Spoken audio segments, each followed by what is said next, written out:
One of the shames with quite a number of games I've played over the years is titles that have some great ideas and ambition that work well in one aspect, but are then taken down by another.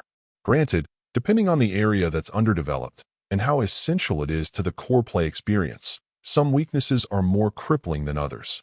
Where it gets to be a pity is when it's the fundamentals that let the experience down, making it hard for the bright spots to shine when you're regularly reminded of the elements that aren't working so well. In my mind, that's the issue with Slime Heroes, which has some ideas that I think are exciting, but that simply struggles to play well on a general level. Slime Heroes is a bit of an odd game of contrasts. While you could see its gameplay and think it would be a more lighthearted affair, don't let your cute and slimy hero fool you. While perhaps not intentionally, this can be a challenging adventure at times. Conceptually, one of the keys to help you in your success would be its magic system that allows you to combine different spells together, assigning a secondary spell to one of your primary ones, making for a more powerful punch in theory.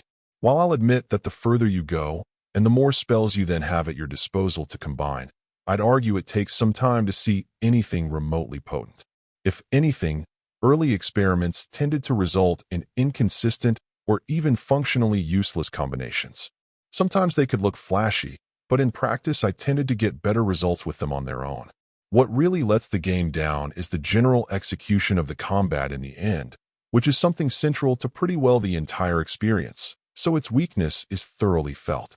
The thing is, there's no specific aspect that is off. It's more of a combination of multiple factors that holds it back. There are issues with the general feel of the controls and your actions being a little loose, something that's exacerbated by the 3D view and camera, and then the spell combinations which mostly feel like a novelty rather than useful. Down the stretch, you'll find some combos you'll likely enjoy, but rather than feeling like this system opens the door to a wide variety of possibilities and tactics, it seems to simply reveal a small handful of actual useful ones, greatly diminishing the potential of the whole thing. You could argue the combat can be challenging and perhaps enjoy that aspect, but for me, whatever difficulty that is there tends to be built on sloppy execution, so I'm not convinced that's the best foot to put forward. Putting it all together, if you don't mind its somewhat middling looks and execution, perhaps you could find enough here to have fun with it.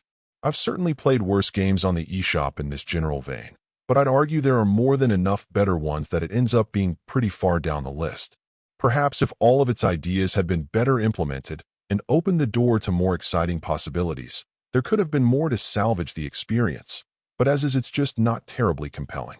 Overall, my final score for the game ended up being a 6.2, and if you're interested in picking it up, it's currently available on the Switch eShop for $29.99.